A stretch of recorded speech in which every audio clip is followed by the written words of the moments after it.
Here is everything I made for a family lunch. We had football in the morning before the family lunch, so I decided to go for something I would call simple. I know not everybody would call this simple, but I would call this simple, and this is a build your own sandwich bar. I made these absolutely insane focaccia rolls. I mean, Subway who? They're just beautiful. You don't actually have to make your own bread though. Like, it's allowed to you can just buy rolls. Anyway, back to the build your own sandwich bar. So bread, homemade or not, whatever you decide, and then just tons of fillings and sides and sauces for a sandwich. So it is so tasty. So I did like chicken and stuffing.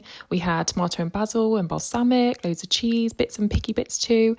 It's delightful. I would recommend it. It always looks fancy, but actually it's like minimal effort. You're just putting it all nicely on the table. It's simple stuff. These focaccia rolls are just my classic focaccia recipe, and then instead of any kind of proper toppings, I just did salt and pepper and some Italian herbs, and I cut them into roll shapes. These were ginormous. I did have to make some a little bit smaller, but they turned out so good. They are so lovely, and we're going to have some for packed lunches this week too. Next up, I made a lemon drizzle cake. I'm sorry, but you just cannot go wrong with a lemon drizzle cake. I just made a lemon sponge, and then I did a super simple drizzle. I always stab the cake with a giant cocktail stick to get all of that lovely lemon drizzle in, and then I added some icing on top. So that was a super easy one, and my family they go a little bit crazy for a lemon cake. Because I live by the fact one pudding option is just not enough, I also decided to make some homemade scones, and with that I also thought, oh yeah, let's also make some homemade jam, which to be fair is really easy, but I did give myself a bit too much to do. Let me know in the comments if you pronounce it scone or scone, because I just feel like scone is far too fancy.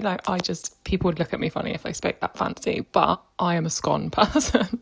I also got clotted cream to go with these because my husband says apparently there is no other cream that you should ever have with a scone that is not clotted cream. So that and homemade jam is how I serve those. I absolutely love just putting like greaseproof parchment paper on the table and just chucking the food straight on. And it's just really informal, so easy for the kids. Everyone can just pick, be social whilst we're eating, and I just love that kind of vibe when we're having people over.